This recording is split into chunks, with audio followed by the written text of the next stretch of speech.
The issue of peace and security, the global pandemic, that's COVID-19, climate change and energy transition are just some of the issues that were tackled at a summit that took place in Brussels. This was the EU-Africa summit. Participants at that particular summit also discussing the ongoing tensions around the Ukraine. The Minister of International Relations and Cooperation, Dr. Naledi Pandor, was there, and she joins us now. Minister, very good morning to you. Thank you very much for making the time for this crucial conversation. I'd like to start with the Munich Security Conference that you would have attended. I think it was ahead of the AU-EU summit. And participants at that conference, it was under the theme, and a very interesting theme it was, I quote now, it was themed Unlearning Helplessness Against the Backdrop of the Russia-Ukraine tensions. At the conclusion of this conference, Minister, are you able to tell us what was the position on what seems to be an escalation in the build-up of these Russian troops who have now, as we understand it, have entered the eastern part of the Ukraine? Good morning to you, Newzroom Afrika, and all the viewers of Newzroom Afrika. Thank you, Chloe, for this opportunity. I attended the Munich Security Conference after the Brussels meeting of EU-Africa summit. The issue of Ukraine and Russia featured in both meetings, but was a very, very strong focus area in the Munich Security Conference, given that security is the core focus of this annual meeting. I think that while there continue to be robust attacks against Russia, and I'm told that previously Russia has participated in various meetings of the Munich Security Conference, but this time they did not have a delegation present, and much was made of this absence of Russia. But as the deliberations ensued over the days of the conference, there was, I think, a toning down and a decision that diplomacy must be pursued, and all efforts at diplomacy should be exhausted before any resort to armed action. So one had a sense that some sense began to prevail toward the end. There were very hard positions at the beginning of the conference, a lot of statements about an imminent attack and so on. But over time, and particularly I think through the EU presidency, insistent calls for diplomacy, for avoiding military confrontation. And that is what held sway at the end, with, of course, the readiness of these former Western allies to act should there be military action against Ukraine by Russia. The world believe Russia when it says the intention is not to invade the Ukraine? Well, as you probably have heard in the past week or two, there are some countries, particularly the United States of America, does not believe that Russia has no intention to invade Ukraine. I think in Europe and certainly the United Kingdom, there's less of a sense of certainty that an attack is imminent, but they are also ready to assist Ukraine and have said they would impose very strong sanctions against Russia should such an attack happen. But the main driver, the voice, has been the United States of America. Let's then come to the continent of Africa, Minister. The continent has experienced a series of coups in a few countries recently, and at that summit, I'm now talking about the EU summit. Were there clear, measurable outcomes from that summit around peace and security? Yes, peace and security was a strong feature. And again, the conversation centered around issues we've previously raised of really looking at investing in the security architecture of Africa and ensuring that we have sufficient capability to be able to withstand any conflicts that arise on the continent. But added to that was recognition and admission that our problem has various tracks to it on the African continent, that it is not purely a security matter that we're dealing with. There are issues of governance, issues of integrity with widespread corruption in public institutions, and thus significant dissatisfaction in the civilian population that their needs and interests are not being responded to.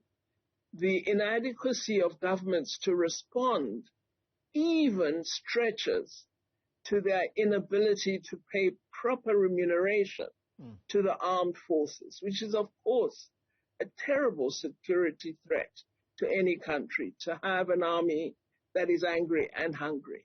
Yeah. So the summit said all these matters must be attended to, that we need a two-pronged approach, one that addresses, yes, certainly the security capacity, but a much firmer attention to those socioeconomic aspects that include governance, public institution capabilities, as well as ending corruption. Minister, if you don't mind, I am going to focus the attention on the issue of peace and security, but I want to focus the attention inwardly at the moment, looking specifically in South Africa. At the moment, government is exploring what is termed the National Labour Migration Policy, and this is, in a way, a tool to try and manage the unemployment crisis amid what looks like simmering tensions between locals and foreign nationals here in South Africa. How big a risk to national security is the issue of economic migrants? Well, I don't know whether I would say economic migrants per se are a risk to security. The security risk is the poor management of migration, of immigration, and the inability of a state to know who is in its territory, to ensure that they enter legally, and that when they should depart, they depart. So in South Africa, we are not managing these three very well. We also have not managed matters of sectoral labor opportunities which other countries mandate as occupations that should either have reserved quotas for foreign employees or be limited to nationals of a country. So what the new law that we're considering is attempting to do is address the failing in our own statutes, as well as our failings in the immigration sector, to more appropriately administer immigration. Yeah. Operation Tudula, Minister, I'm sure this is an operation that you may be aware of. It's mainly targeting undocumented foreign nationals in the country. It's fast becoming a common feature, particularly on weekends. As a minister who sits in the National Security Council that is chaired by the President, are you able to tell us whether Operation Tudula is concerned or is considered a national security threat? If I knew that, I wouldn't tell you, Koli, because, you know, we can't discuss matters of national security in a program such as this one. But let me say that I do find the actions that I have seen on television extremely worrying. They cast South Africa in a very poor light.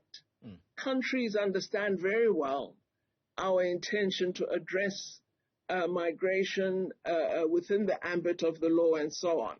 But once you have a sort of a mob approach to the challenging issues that we're confronted with, you then affirm this notion that South Africa is an extremely xenophobic country with very negative attitudes, particularly toward Black African people. And I think it's something we need to really get rid of in our country. We're creating a terrible image of Black racists, and I think we should stop. I really don't support the kind of protests and gathering of people, because such action can result in awful violence, which will place us back where we were in 2007, 2008. So I do fear that the continued action of this group is leading us toward a likely tragedy. Minister, you use a very interesting term there, Black racists. I think I seem to remember some time ago where it was said that Black people cannot be racist. Are you saying that there are Black racists, and particularly this grouping is practicing what would be termed Black racism? My impression, as I see it on the TV, the media, the electronic media generally, is that the target is Black people. I haven't seen a target looking at other migrants in other categories, and it tends to be the poorest Black Africans that are a target. And I think this illustrates a discrimination that is most unfortunate. I understand many of the concerns, but I'm saying the method of addressing those concerns is not to gather a group and to threaten people. Would you agree, though, Minister, that South Africans do also have legitimate reason to be concerned at the behavior of some, and I use this word very prominently, some foreign nationals, on the back of what police said yesterday was a foiled cash-in-transit robbery in Rosettenville? I've said that the fact that we've not been able to properly manage migration, and that we have undocumented migrants in our country, some of whom become involved in crime, is something that, of course, I worry about. And I do share the concerns that are expressed by South Africans across the board. But we are not a country of a mob conduct. We're a wonderful people with brilliant values elaborated in our Constitution. And what we should be doing is really supporting the government in the new approach that the Minister of Home Affairs and the Minister of Employment and Labor have indicated, because addressing this in a properly administered fashion is the way that will give us the most reasonable outcome. I really want us to avoid any resort to an uncontrolled form of violence that will not assist our country in addressing this problem. I also do think I support and really welcome your qualification that it is some foreign nationals, including with South Africans, who engage in crime. It is not all foreign nationals. We shouldn't get into a habit of labeling a group. This is what we suffered from under apartheid. We must address our problems. We must do so efficiently. We must do so effectively, and not blame others, but ensure that we are in control of our own system and our country. I want to move on from this subject, Minister, but I can't resist the temptation to ask. I mean, you've labeled the Operation Dudula as a mob-driven kind of action. Why is it, though, that we are not seeing leaders like yourself out there to tell South Africans that they should not be following what this group is doing? Well, this is the third time I've said this in various programs. Unfortunately, I happen to be in a job where I'm not at home very much. I'll be off again very soon. I wish I would have that opportunity, but I hope through your television station, I am communicating this sentiment. I know you're a television station that is growing. It's young, but it's popular, and there are many people listening in. And I am saying that once we form a group and attend to an issue with that approach of a protest, there isn't control and things can get out of hand. And at times, you might think you are targeting foreign nationals and you will find you have harmed South Africans. So I'm saying an approach that doesn't have proper control, that is a populist sentiment, that really, expresses quite discriminatory language and labeling, is something that we as South Africans should not tolerate. Minister Pandor, I'd like for you to just stay on for slightly longer. I've got two more questions to ask of you, and it's around climate change and energy transition, including the TRIPS waiver. You will understand exactly what I mean shortly after this. We continue the conversation.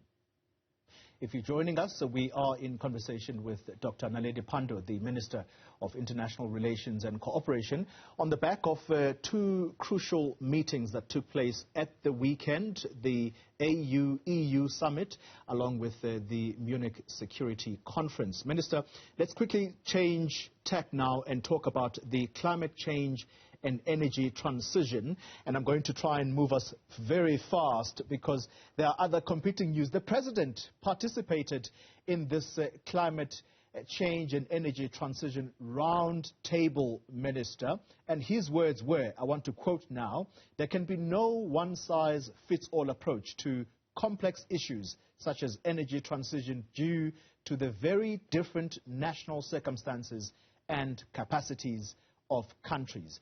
Did President Ramaphosa make a specific case for South Africa to continue using coal-fired power stations until such time that the country has enough money to implement the just energy transition? President Ramaphosa was speaking for the continent and not just South Africa. He didn't make a particular argument for South Africa to continue using coal, but did indicate that the move toward full utilization of renewables may take time for many developing countries, given inadequacy of resources, of capacity, and very slow technology transfer. And so argued for developed countries to honor the commitments they've been making over several decades, that resources would be provided to address these triple elements that will support the just energy transition. So he wasn't saying more coal, and the particular issue actually that arose was around gas, because there are many countries that have discovered liquefied natural gas and that wish to utilize it, and it is not classified in terms of current investment norm deliberations as a green energy source. All right. Because there are emissions from gas, but these countries that have new oil finds and that have gas embedded are saying you can't deny us the right to utilize this resource, nor can you threaten us that your financial institutions will not help us to fund exploitation of these resources. So that was where the focus was. And I think I got a sense that there was understanding. You know, part of the conundrum we sometimes find ourselves in when we discuss climate change responses is that you have developed countries that have been benefited from hundreds of years of use of high emission resources, suddenly dictating to developing countries what form of resource they should utilize, without backing that up with the immense fortunes they've been able to secure over those hundreds of years of development. So this is where, when we're talking of just transition, we're saying recognize the inequity and be ready to respond to it. Very interesting thoughts indeed. Minister, we're wrapping it up. Let's talk about the global health crisis that is COVID-19, a very interesting outcome from the summit, and that was the agreement that the AU Commission, working alongside the EU Commission, and together these commissions will incorporate the World Trade Organization's Director General, Dr. Ngozi Okonjo-Iweala, to deliver a solution to the COVID-19 intellectual property rights waiver. I want to ask a specific question about where the specific timelines agreed to, because the word urgency was used. Well, there wasn't any agreement on a time frame, and I found that distressing. Unfortunately, the summit is a summit that involves heads of states of EU and AU. I was somewhat at the back, and I wanted to raise my hand, but ministers of foreign affairs are not allowed to speak. So I couldn't put up my hand and say, no, you know, we need a date. And I think trade ministers are good enough to address this. So it was left at that, but the urgency was stressed. There is an impatience on the continent about what we believe has been a resistance to a decision on the waiver by Europe. But I think they understood in that meeting that we're very united as Africa on this one, as we believe it is a possible means to allow us to become a significant participant in the innovation and pharmaceutical sector in future. Yeah. All right.